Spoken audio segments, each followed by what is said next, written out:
be good. All right, welcome back, fellas. Again, unplanned hiatus. Shit happens, but we're back. We're committed to doing this again. We're not going to put a lot of pressure on ourselves. We're just going to try to get them out as much as we can. I'm here with Mark tonight. Mark's going to be kind of my ride or die this year, I think. We're going to do the best we can to do as much as we can. So, Mark, how was your off season? You're putting a lot of pressure already on this right now. I'm just letting you know that. I set the bar high. Bring your shovel. No, off season was good. I'm glad we're back doing this. We had some technical difficulties getting this rolling. Took us about an hour to get started, but we're back up and running now, and I'm glad to be here on this lovely Tuesday evening. So hopefully every Tuesday night we're doing this, and it gets put out the following day as the ID plan. I hope so. I think we can do it. No, we can do it. I know we can. Yep. Let's get started, though. Let's get rolling on this. On this, Quite honest with you, this renaissance, this rebirth, whatever you want to call this. I have some notes here. Do you want to just maybe? I'm thinking talk about the draft, talk about free agents. I got some notes here. Just kind of recap everything. I don't want to rush it, but we also don't want to have a 4-hour episode. So do you want to get like right into draft? yeah, let's get right into the draft. All right. Well, let me ask you this. What did you think about Arnold available to us at 24? See, I think that is, and I've said it in many episodes, that's the mind of Brad Holmes.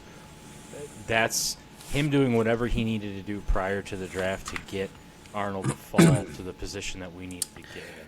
So, honest question, are you being a little facetious or hyperbolic, or do you think that he plays games to such a level where he can yeah. get other teams to look away? I think so, and he's not the only one. I mean, I think that's what makes a good general manager, right, and a good front office is we've seen it with lots of teams where they'll keep making these, I don't even want to say just picks, but everything they do, right? Even these unrestricted free agents we've seen with franchises like the Patriots, like the Chiefs, right? That's not just rolling the dice and getting lucky and picking the right guy. There's strategy behind that. And there's long-term and there's short-term strategy. Sure, and Campbell, I think, has done a real good job of that at times over the couple of years where people think maybe he's tipping his hand or he's said too much. I think that all of that is calculated. I think the pre-draft visits are very calculated. The interviews at the combine, very calculated. The guys that like the whole staff rolls out to come see run a 40 or do a shuttle is very calculated, right? They're in lockstep, which we've never had before. So this new renaissance you mentioned is because we have a full-on, complete front office all the way down to the parking lot attendants just on the same page. At what point during the pre-draft process, during watching the draft, did you ever think that Arnold would be there at 24? You know, I've really taken my draft viewing approach a lot different now that we're in, well, that would have been year 3 of watching Brad Holmes draft. You're kind of waiting for that, right? The first year that he drafts, okay, what's his plan, right? And is he going to get lucky? Does he just get lucky with what he did, right? With Right. St. Brown, etc. Year 2, you can kind of see a little bit, okay, he's going to do this with so-and-so's picks that we acquired last year. And this year, it's like, I know he's going to do something sweet. Let's just sit back and see what it is. Right. So I don't feel, similar to how we were talking earlier, watching preseason is completely different. Watching the draft as a Lions fan now is completely different. Well, it used to be like our Super Bowl, right? It used to be Yeah. the only thing we had to look forward to. But now it's just so interesting because we're not watching chess anymore. We're watching checkers, you know. It is just kind of amazing to me though the way that players fall to us. I'm not sure though. I'm really not sure yet if they're falling to us or if we're that good as an organization at evaluating talent. With guys like Amon-Ra St. Brown, and I had Amon-Ra a lot higher up my board than apparently the other 31 teams in the league did. I had like a second round grade on him, but I can't believe that I'm seeing something. I barely even watch fucking college football, but I'm beginning to realize that Brad Holmes and his scouting department, their bread and butter is just mining diamonds out of the third, the fourth, the fifth, the sixth. You know what I mean? Yeah, which is what we've been asking for forever, right? Yeah. And it's because they're on the same page. I think that's what we see historically with our organization, where the coach is on one page, the general manager is on another page, and the players are on a completely other page, right? So think back to any Matt Milling draft. Do you think that whatever he did was the plan? Do you think that was a solidified draft board where they had an A, a B, and a C, and everybody was high-fiving and hugging? And Absolutely not. right, it sounds Absolutely like not. he just grabbed and came into the room and said, "Hey, change the plans. This is who we're drafting." Blah blah blah. So Everyone's what? all sad. So let me take you down a little bit of a rabbit hole here. I think I was able to Google what I need to see here. So follow with me here. But 2021, his first draft, Penny Sewell. That's when they were flipping tables, karate chopping Sheila. Happy to get him there. We all thought, I think, what, the Bengals. We thought he wouldn't get past the Bengals. Yeah. So then after this is the point I'm getting at. I think round two, pick 41. Round three, pick 72. Levi Onwuzurike, right? Onwuzurike, Yeah. and Aleem McNeil. Okay, so bear with me here. Let me flash down here to 2022. Aiden Hutchinson, of course, should have went first overall, didn't. Then we But got why didn't he? Ask yourself that question. well, because Jacksonville is incompetent, right? But anyway, to finish my thought here, we have Jameson then trading up to 12 for Jameson, but then he goes right back to the edge with Pasquale. So now we flash forward to 2023. Jamar Gibbs, Jack Campbell, Sam Laporta, right? Brian Branch. All these guys were guys that. Don't you remember watching that draft and thinking, I remember thinking at the end of night one, we need to look at this draft like a complete picture. We need to look at all of the players acquired at the end of the draft before we can judge this draft. Now, Jamar Gibbs, fantasy-wise, number 10 running back last year. Jack Campbell, looking like he's going to make another leap this year. Laporta, best Don't even ask. best best tight end season since Ditka, right? Yeah. Just don't even. And that's what I'm saying. But even look at Brian Branch, right? Branch, biggest sleeper in the draft, right? Come on. Again, That's another one of my Alabama guys. guy, right? Huge Alabama. Hendon Hooker, who now is looking like he might be okay. He's What looking did like I some tell you? stability. I know. I'll always remember. And it I- wasn't even just that we got him and I was hyped up on him, but it was just the value of him and where we got him. And everyone forgot to just say, "Oh yeah, he was the Heisman guy before he hurt himself." So, And so just to kind of finish my theory here, you look at this year's draft with Arnold and Rick Straw, right? Alabama and Mizzou. Brad Holmes has this propensity to double up, right? Two D tackles. You had the Hutchinson trade up edge and Pasquale. He has this propensity to double up that I really am starting to dig, and I feel like he can't do it for much longer because other teams in the league are gonna kind of start to see it. He blows See, it. but that's the thing, though, is like he's just doing what we're asking him to do. We needed our biggest glaring hole this draft was the corners, and we just went out and got drafted corners. Yeah, and they work. He's doing what so many people fail to do, is just keep it very simple and stick to the plan. And like I said, we can keep doing this over and over and keep doing this because this isn't any secret sauce. This is just sticking to the plan. That's how the Seahawks got the Legion of Boom, right? It's when you start to have to figure out, how do I pay all these guys? Well, then now with That's the when you get rookie into trouble. with the That's when you have rookie- to start blowing it up. with the rookie wage scale and all this shit though, and the years of options and control and the way that they can use the franchise now, I feel like Holmes is one of the first ones to kind of figure out how to twist that to his benefit, right? Yeah, and it's not like he's got any advantage over any of the other teams. It's just he's sticking to his plan. He's sticking to his strategy. Well, and he has a good office. He's got Chris Does. Spielman, Yeah. right? I don't want to give any credit to Rod Wood yet, but he's still sticking in. See, here's the thing, though. He gets the best out of people, is what I'm gathering, because Rod Wood now looks like that sweet divorced uncle with sports cars and young girlfriends. When they put a lot on Rod Wood before, he was starting to look like who was that shitty mayor we had? Rick Snyder. Just like a goofy little The nerd. sleazy, slimy nerd, right? Yep. So it's like he figured out Rod is just doing. Let's just have Rod Wood do Rod Wood things, right? Let's have him stop doing Chris Spielman like things. Just have So- him standing around, holding Sheila's hand, looking like Richard Gere. That's all you need, man. Like literally, if that's what Rod does, then let Rod be Rod.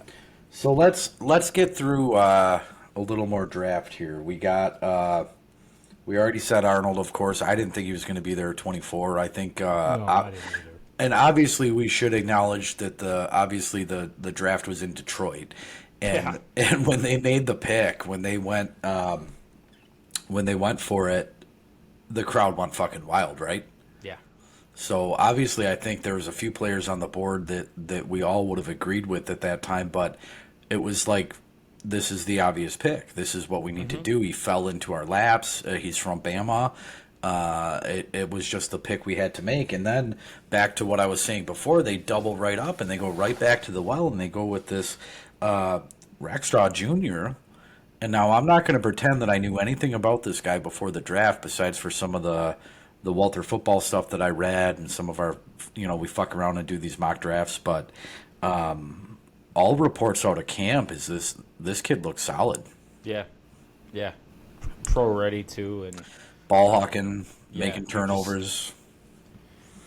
you're not hearing anything negative, right? But the pressure's not on them because it's not like they need to be the face of the team. I feel like when we drafted Jeff Okuda, we were asking him to be what Aiden Hutchinson is, right? Like, Exactly. hey, this is your team. Put it on your back.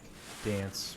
You know what I mean? Do your bullshit. Do your bullshit. But So- it's- I don't know. It just starts again another Brad Holmes draft that feels a little different, and I think it's starting to feel pretty good here when we look down the line at Vikai, right? The Yeah. safety / running back, I believe, out Yeah. of shit. I didn't. Where did he go to college? I don't know. Doesn't matter. exactly. Yeah, but That's the best part. that's another example of just these guys. Like, he wasn't an unknown commodity. He wasn't not on other people's boards, but Brad just is like, fuck it, let's go, let's roll. This is a guy. He's got grit, Give you a guy, Puka Nakua, right? Yeah, A team that Brad Holmes came from that's really good at finding these guys, Cooper Cup. Yep. That, I mean, it should not surprise anybody that he's doing exactly what we're asking him to do. And that's why we're getting the level of success we're seeing with the confidence of like a real franchise. So I guess for me, I don't want to say I saw this or absorbed this a lot earlier, but I've come to terms with my new attitude as being a Lions fan and trusting in Brad, right? And Brad we trust. that's the thing. It's just time and time again, and now it's like the draft was a little boring. The preseason was a little boring. Free agency was okay, and we'll get into that, but The playoffs were awesome to be in, though. fucking A, right? We're not used to being in this position, and it's taking Missing you the Super Bowl by like by two corners. two drops. Yeah, two Reynolds drops. Yeah. But seriously, like, I'll trade that all day. Absolutely, it's just strange. I That's have strange. no problem not spending time in January and February watching draft highlights to Right. figure out who I'm going to get super hyped up about, or spending, the preseason carving out time to watch these games. Well, and I think because we're so hurt, so wounded, I should say, by the past, and because we had this unplanned hiatus here, we have to recap a little bit of this, and it's not news anymore, but it just feels so different. We're kind of emoting and articulating what we have all been thinking about since the playoffs. Yeah, I'm glad we cut Nate Sudfeld. We've Me all been too. thinking that. Just weird. Remember back to It like was. wasn't it Hard Knocks where he came in and they were like, "Oh, you're here," like Yeah, the but whole it was thing. kind of like he was the reprieve, right? Because David Blau and whoever that guy's name was, Jeff something, I don't even Oh, he know. went to Chicago, I think, after us. We were Yeah. paying him a ton of money. But it's like, okay, so that's what we're dealing with. Like, and not that we needed that luxury or we needed that support because, Goff's proven out to be a pretty, reliable guy. But it just says something about your franchise and your team when you've got somebody there that's like, hey, I want to just be number 2 on this team. That's how much I like playing here. So it's like getting somebody in here that isn't a Nate Sudfeld anymore just Yeah. speaks to that level of growth. Well, I'm trying to say. when's the last time we had a serviceable backup quarterback? Honest question. I think I might know the answer, but what's your thoughts? I mean, define serviceable because apparently So, John Kitna came in and took over. And, well, but somebody that like could come in and we didn't have to just think, "Holy shit, this season is over." oh my God, He going played. through the list. Dante Culpepper. Watch that 30. Watch his 30 for 30 or whatever, dude. He was pretty sacked before before he came here.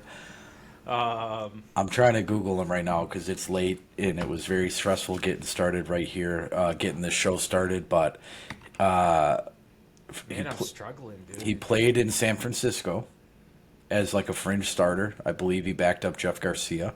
Mike McMahon? Nope. The No. chiseled gym rat that looked like our friend Sean Landis. No, not him.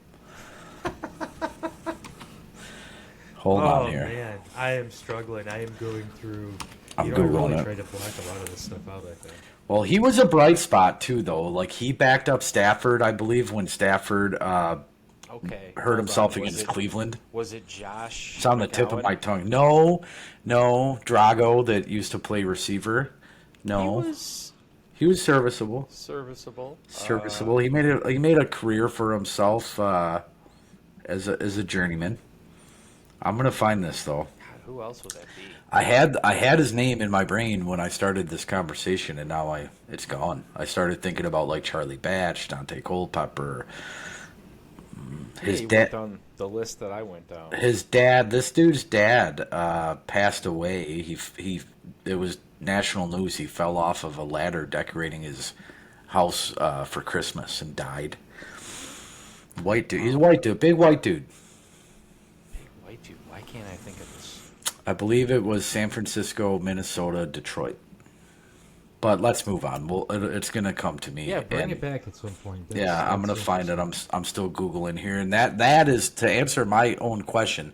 That is the last time that I had confidence in a backup, and I think it for the time period. I wish I could come up with his fucking name.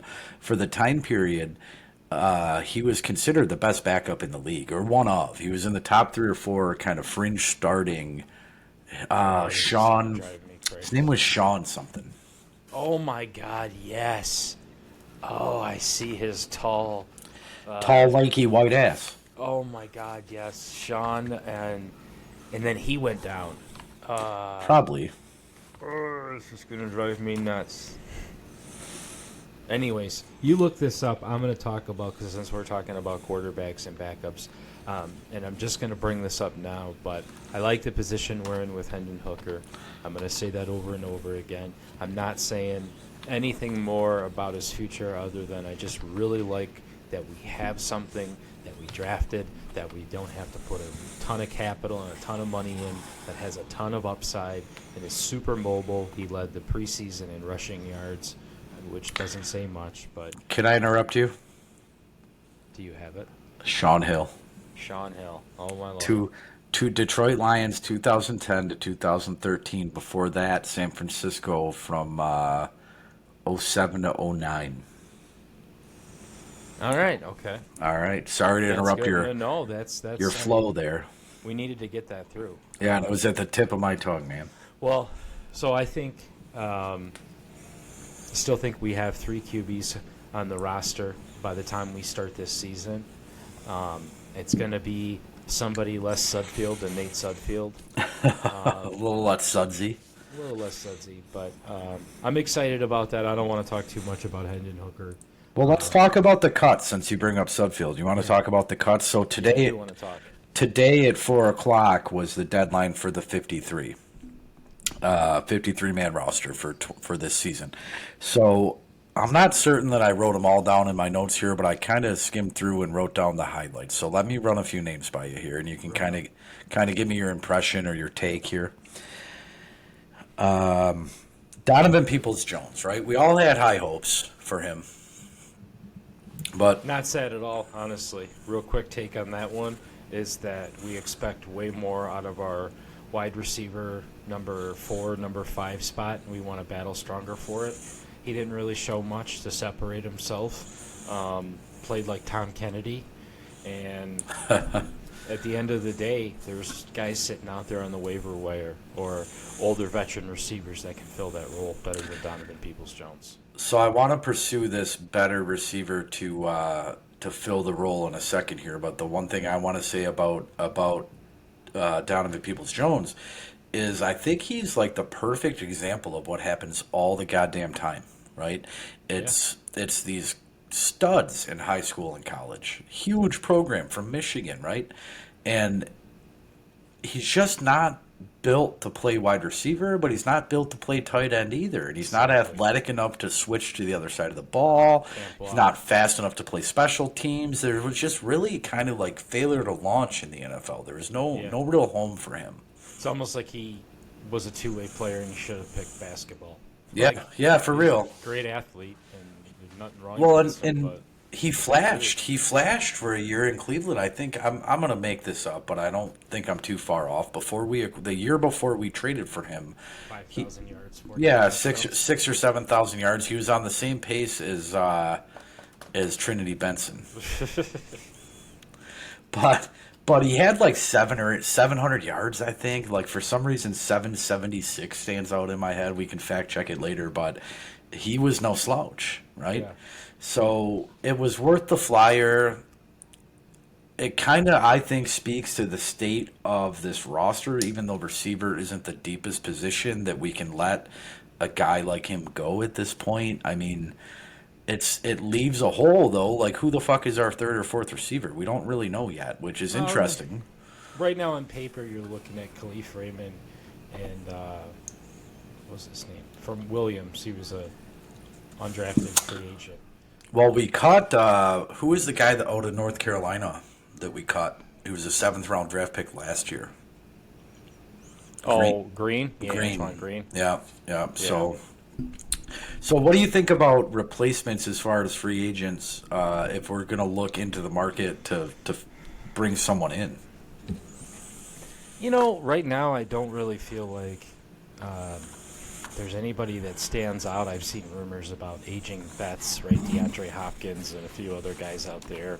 I know the Chiefs cut Kadarius Toney, but Yeah, fuck that, dude. For no, real. I know. It's For real. Just, it's one of those things where, again, I think we're in a perspective now where I'm not too worried about nabbing that guy that's going to be that focal point. I feel like whomever he picks is going to be an upgrade of what we saw out there in preseason, and there's So- nobody that I'm really itching for. Allow me to throw some stats at you here, and you tell me, after I throw a few stats at you, you tell me if you think you know who I'm talking about.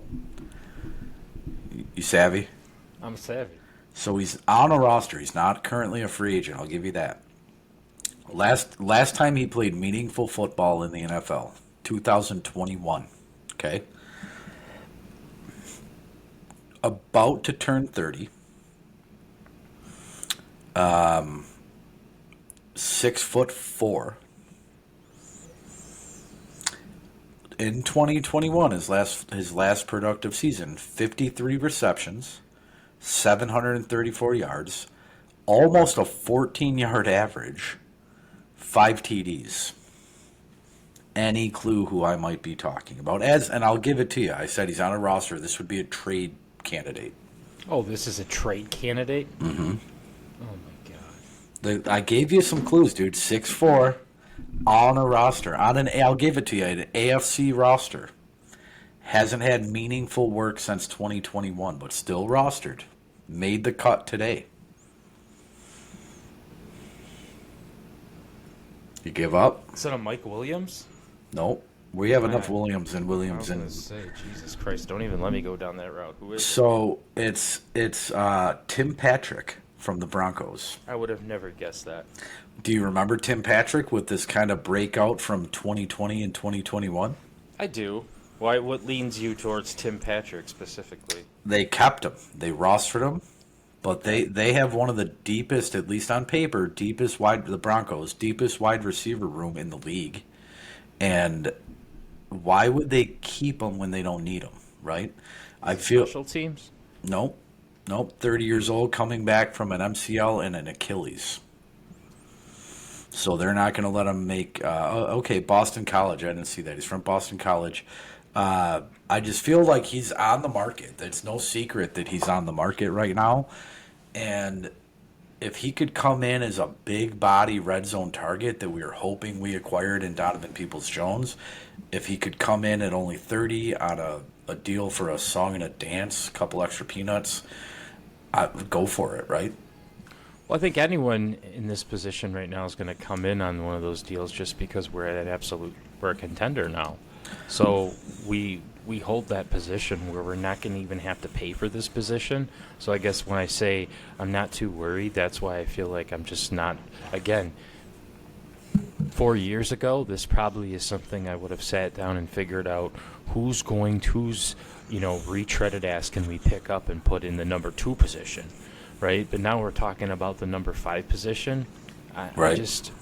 I don't know, not to be ignorant, but I haven't put a lot of thought or value into that, I should say. I think Well, we'll see. I mean, I there's feel so like many guys that the wide receiver position's fairly deep in the NFL as it is because it's a flexed position now.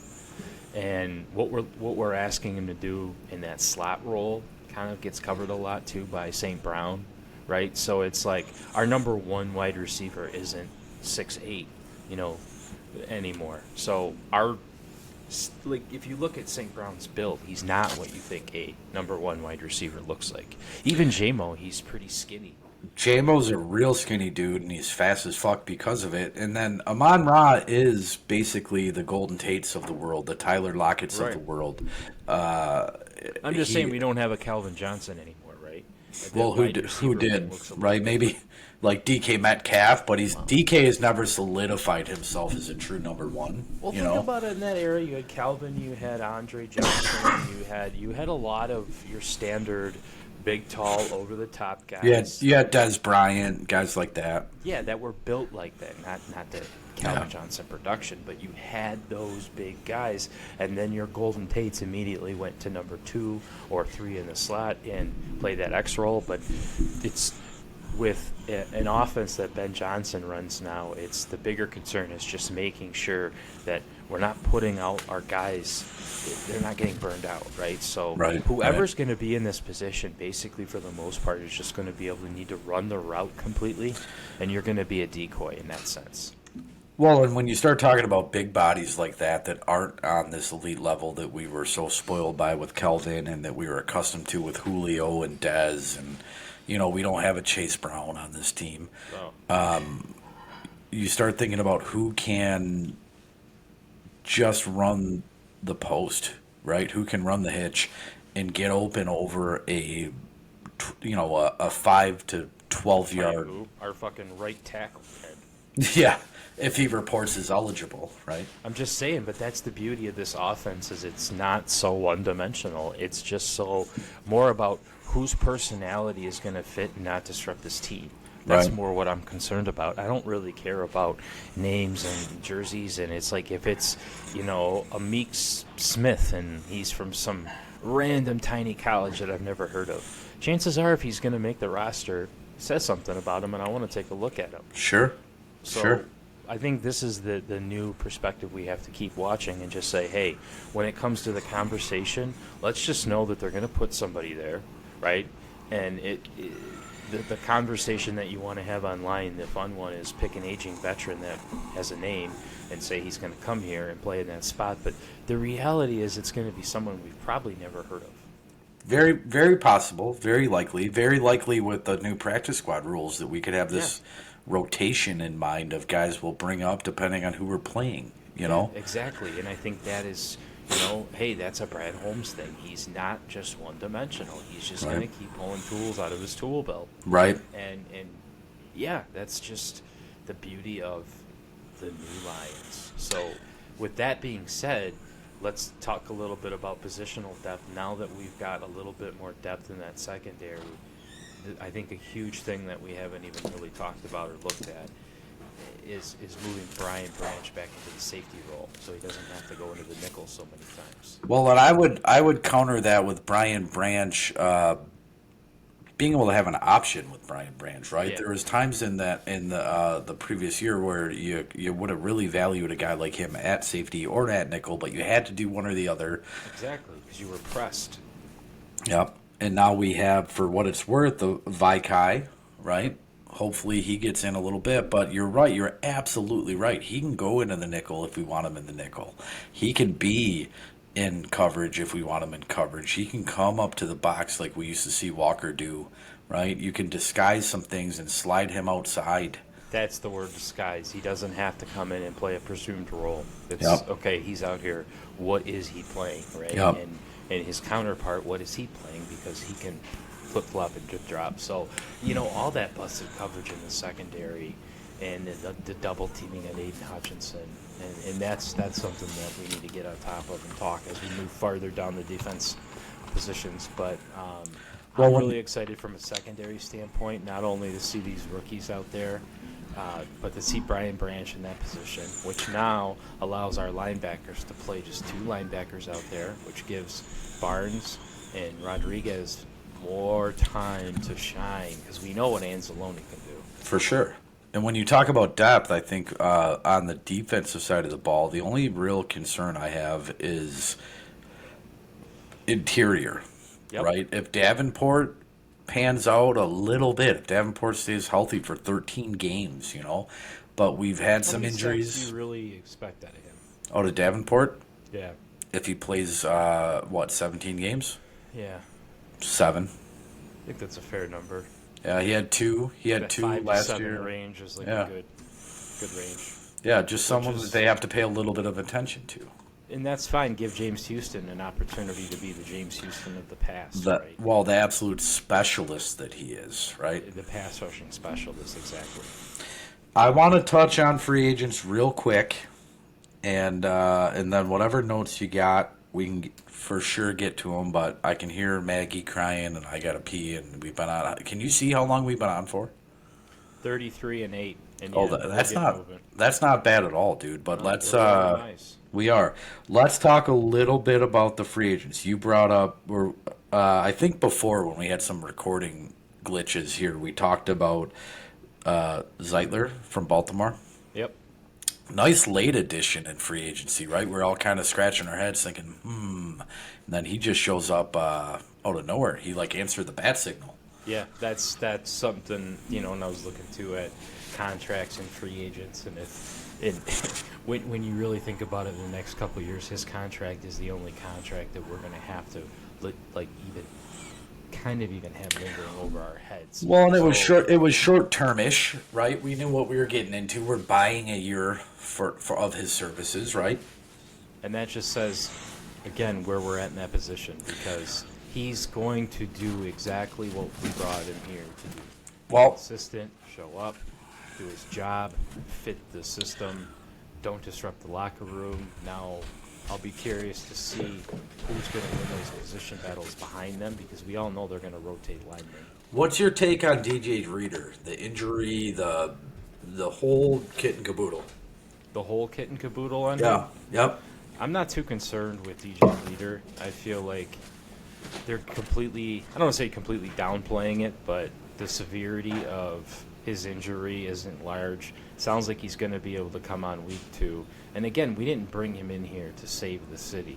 This wasn't the free agent signing the Albert Hainsworth, the Kyle Vanden Bosch, the press conference at the front door signing. This was a very good signing, a very solid, well received signing, but I don't feel like there's a ton of pressure for him to just show up.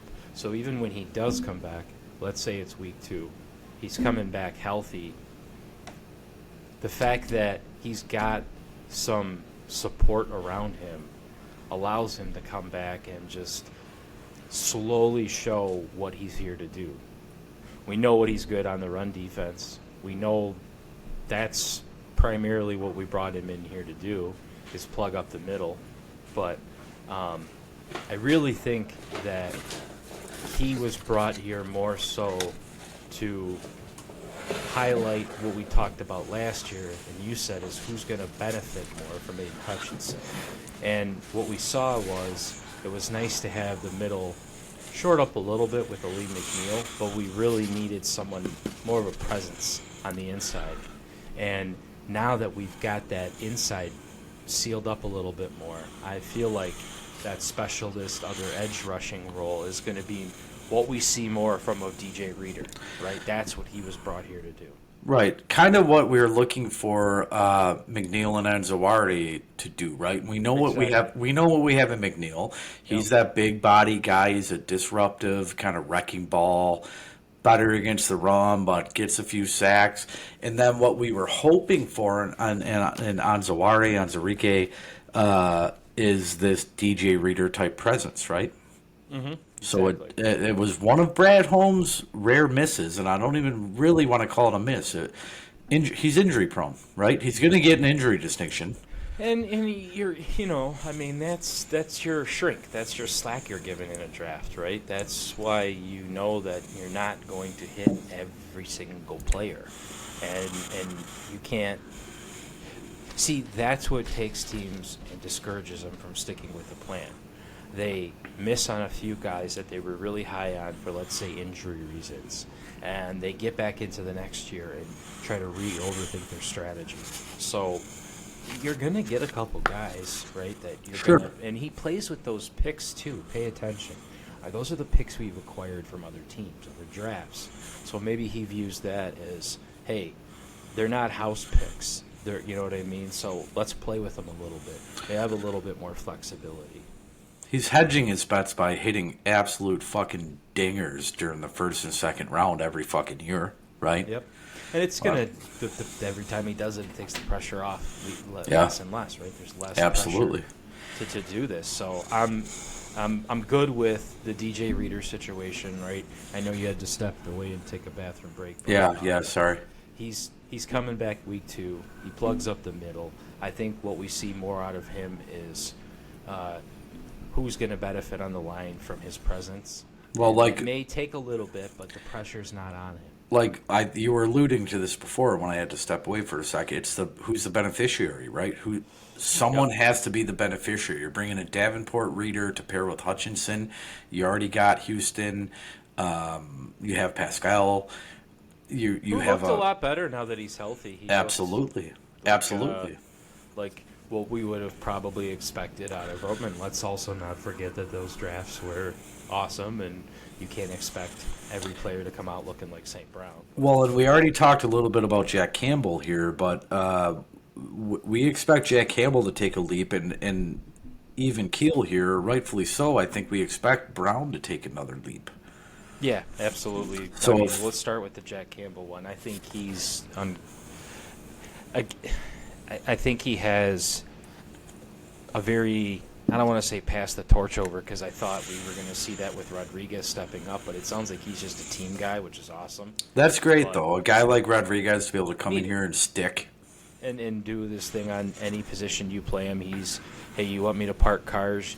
You want me to be quarterback? I'll do whatever you want, coach. You want me to get a random pick in like the 7th game of the year against a divisional opponent? I can do that too. He's just the same person no matter where he's at, right? So, but I think they're trying to take Jack Campbell and say, hey, listen, Anzalone won't be here forever, right? And be in a position where we have a heart linebacker who's got some the guy showed me. I'm not gonna lie, I kind of not doubted him, but I didn't love him as much as Bone did. For the I was going to longest say, time. who never left him, who never faltered.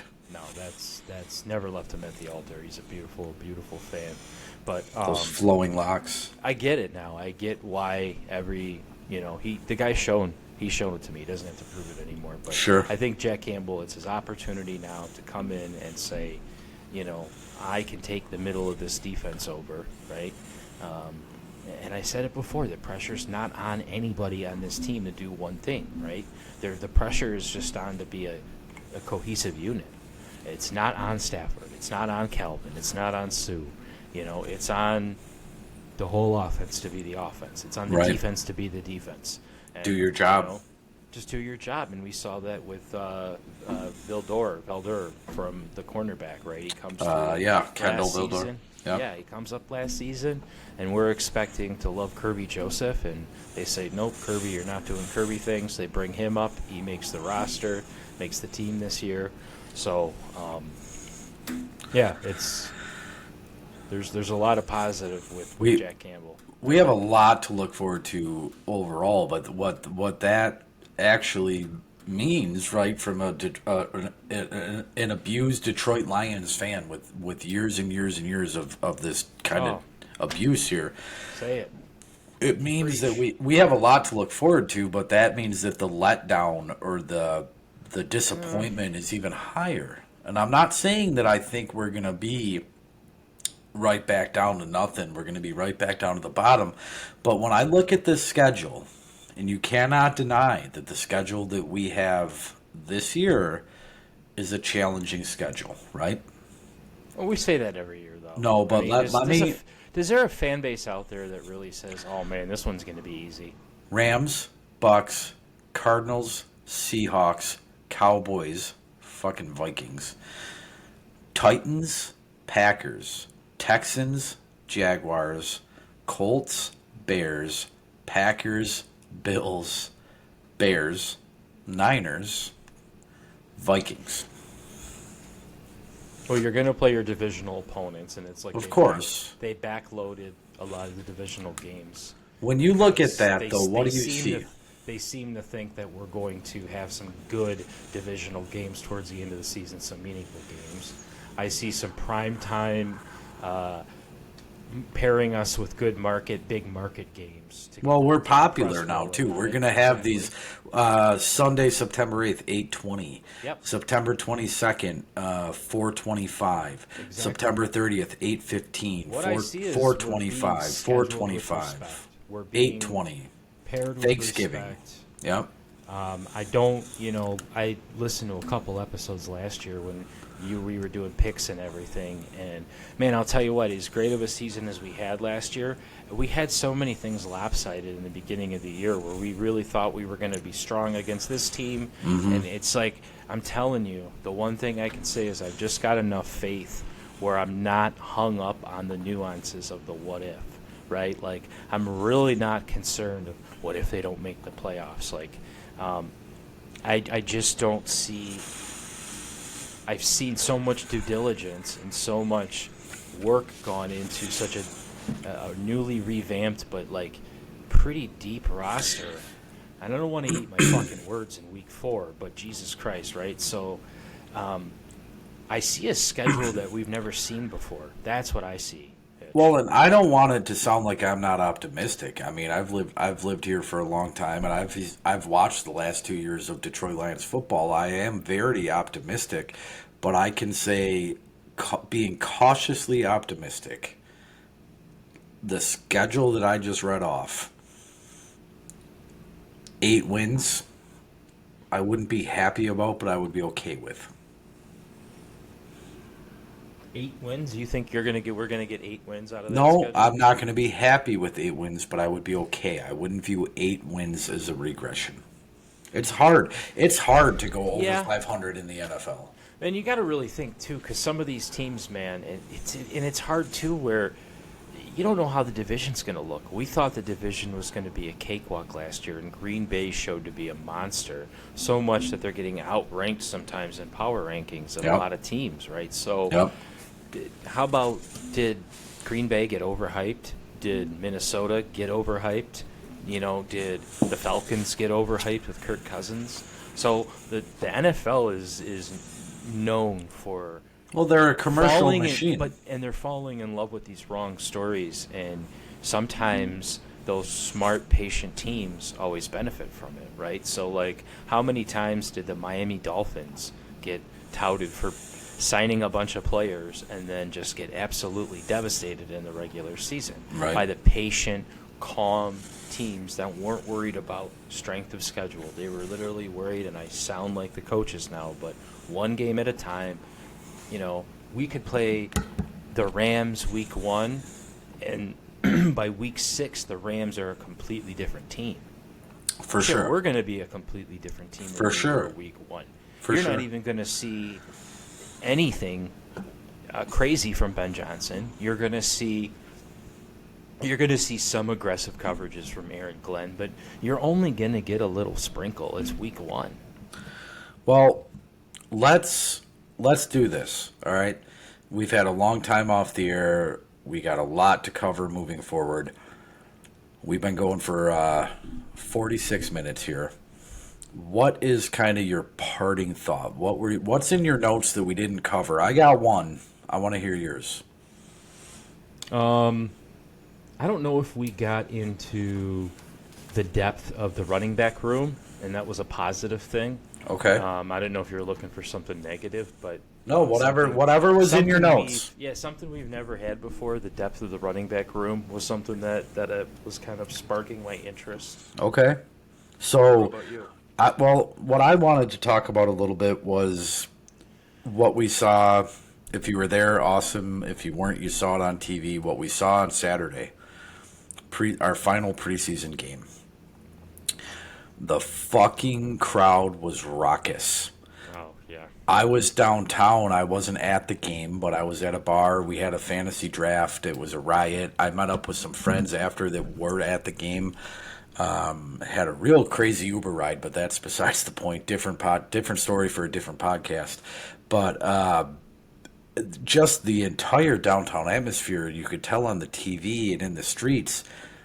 If we can sell out the third and final and absolute, basically meaningless game of the stupid NFL preseason, and be so loud that we're forcing offsides, show up in so many numbers that they're directing traffic downtown, I can't fucking wait to see what this place is like against the Rams week 1 fucking Sunday night. That's what I'm saying. Like, you can't even go into these seasons anymore and go, oh, this crowd, like you said, is going to be a disruptive factor. And they played there before, and they played in the playoff games, and even Stafford said, holy shit, I played there, right? The $10 preseason tickets are now $210. Yep. The place during 1, 2, and 3 is looking like a playoff game, sounds like a playoff game. This is the secret weapon. These fans that we've all been lurking, waiting for something to cheer about, right? Two living generations, or two living generations. It's my dad, it's your dad, it's our uncles, and now it's us, and we're not young men anymore. We've had 30 plus cognizant years of this ineptitude, and now it's happening, dude. Yeah, we're not going to be like Boston fans, right? You know, or Yankee fans. Fairweathers. Yeah, the second they lose one game, the whole fucking thing's over. Pittsburgh or Philadelphia, man, the Eagles, dude. Fuck the Eagles, man. The fan base is such a spoiled bitch. We have a buddy that lived in Philadelphia, and all the radio is, oh, we only won 10 games this year. Oh, Donovan McNabb got hoed. Like, how are you ever going to get over that hump if your fan base can't fully get behind the team? Well, right? we're behind them. Dude, New England was behind Tom Brady. They weren't behind the Patriots, and they showed him that. Right? Well, it's real easy to get behind a guy like Tom Brady after his second ring, We're showing up in force like Motor City does, right? Well, you're right. And we did this for the Red Wings. We did it for the Tigers. I mean, fuck, why do people still show up to Comerica Park? You couldn't pay me to go watch a baseball game there. I went the other day, took my daughter, had $8 dipping dots, rode that stupid merry-go-round, got sunburned, watched them lose in 8th inning 2-run home run. Yeah, it's just time of our fucking lives, because we're from Detroit. even if they win a game, right, 12-5, it's a meaningless game because there's nothing really to get super hyped up about. There's not a farm system. There's not a bench. There's not a payroll you can get behind. The Pistons is another great example of a terrible squad. Yeah, you go to a lot of those games, right? You know, and we did for a while because we were trying to get hyped and get behind them with Cade Cunningham and Jaden Ivey and bringing back the Teal and getting these free tickets. And it's like, this isn't even worth it. The games were so bad. The defense was atrocious. It's like, I'm still coming here with a free game to pay $50 for parking, $70 for pizza. There's nothing free about the game. I'd rather go to see a good team and spend a little bit more money and Absolutely. not worry about the snacks and Absolutely. care more about the basketball. Yeah, So, actually sit and watch a game and yeah, that's meaningful. Yeah. So I think we've got a fan base that the NFL has never seen before. They've underestimated us with the draft. We outsold and broke records. The sports writers are writing already that the preseason games at Ford Field is equivalent or more to like a Super Bowl vibe. I don't know when the last time the NFL had a preseason sellout. I honestly don't know, but do you think that's something that happens often? You know, I think for some of the bigger squads, for the bigger market teams, maybe with corporate suites and big packages, but not selling out like that where there's passion, because that top level, no one's buying that to bring their suit and tie friends. So Right. I doubt it's a big thing. I doubt if it sells out, right? Everybody showed up. It can sell out and no one comes. They can buy out. Top Yeah, loads. Art Van can buy out a couple thousand tickets to. Yeah, it's not a big deal. And back in the day when they were $10 a pop, that's an option. But just everybody come and everybody showed up. Well, I'll tell you what. When I was down there and we were at Tin Roof and we stepped outside for a smoke at 12 o'clock or whatever, 12:30, and you can see the stadium from there, right? Yeah. And the volume and the mass of people moving towards the stadium for kickoff, it wasn't this vibe of a preseason game. There was a swell of people moving towards the stadium at 12 o'clock. And you probably saw like modern updated jerseys, not Joey Harringtons or dollar. Yeah, Store and I'll jerseys tell you or what, not branded players. a ton of Pittsburgh jerseys either. Because when I had a lot of tickets and used to go to a ton of games, my least favorite game to go to was against the Steelers because they were close. They were dominant. They had shit to be proud of. They were asshole fans, man. But I maybe saw a couple Bettis jerseys, a couple Roethlisberger jerseys. That was about it. Do you know how many preseason games I've gone to where I've seen more Browns jerseys and we weren't playing the Browns? Oh yeah, dude. So that'll tell you everything you need to know. Yeah. So yeah, it's a great feeling. I think we need to, now that we're not going to spend so much time bitching and moaning about strategy, I think we're going to be able to talk a little bit more X's and O's. Yep. I think we're going to be able to look a little bit more into the future instead of be bitching about the past. So I'm looking forward to a good season to have some good discussion about. Me too, man. And we're gonna really try to keep after this. And life happens. Life has happened to us all three pseudo seasons of this. But we're gonna try real hard to get on, even if it's for 20 minutes. Some nights it might be 2 hours, but whatever, dude. We're gonna try to keep it rolling. Absolutely. I see you got a pen in your hand, so let's talk about next week. Let's get into schedule prediction. Let's get into your running back room. Let's really get into it. We're gonna do an episode, I think, next Tuesday. We're gonna gear up for Thursday Night Football against the Rams. We're gonna have a lot of big ideas here. Yeah, that's going to be a heavy, hyped-up week with we're getting ready for that first game. I think we're going to see the 50. I think they're only at the 52-man right now. They haven't even got the 53rd. Which was interesting. That's something else we can come back with because usually they trim down to 53, but now they trim down to 52. So there's something happening. Yeah, and they can play around with that second IR position. Yeah. We can talk. What are they going to do with Jack Kaminsky? We didn't talk about that. Kaminsky was kind of my ride or die. I loved Kaminsky. Let's see. There's a lot on that we can chew on from. Yep. I know he's injured. We can go into that, and I think too. I want to think about too. Let's talk. What kind of defense do you think we're going to see against the Rams? What kind of defense are we going to see all year is really the $1 million question. Yep. So, you know what? We're going to do a Tuesday. We're going to try to do a Tuesday that next week, but maybe we'll jump on and do like a quick Friday because I didn't tell you this, but I'm going to the game. Oh, nice. Yeah, a very near and dear friend of mine that I almost got killed on an Uber ride this weekend is taking me to the game. So, Well, then you're going to have a lot of good insight then for the following week after that about the crowd that we mentioned. yes. Maybe you can try to bring back some of that feeling you experienced at Ford Field. You know, if it gets raucous, I'll see if I can just pull my phone out and get a little bit of audio. We'll try to get it on here. Man, I'll tell you what. that Just so was you can sweet. hear the who's and the ha's and the Oh yeah, Yeah. yeah. No, it's. Hey man, it's going to be a fun season. Yep. I got nothing really to bitch about right now. I'm just kind of laser focused in on one game at a time, and I think that's the way we take this podcast. for sure. Right, one episode at a time, one game at a time. Yeah, and you know what? If we miss a week, we miss a week, but we got to get back to it. You know. Yeah, So, we'll be there. all right, Mark. Well, cheers, man. And it looks like you're doing well. And this, I think, was a good episode. And we'll try to get creative this year and keep them coming. So, any last thoughts? One love. See ya. One love. Bye.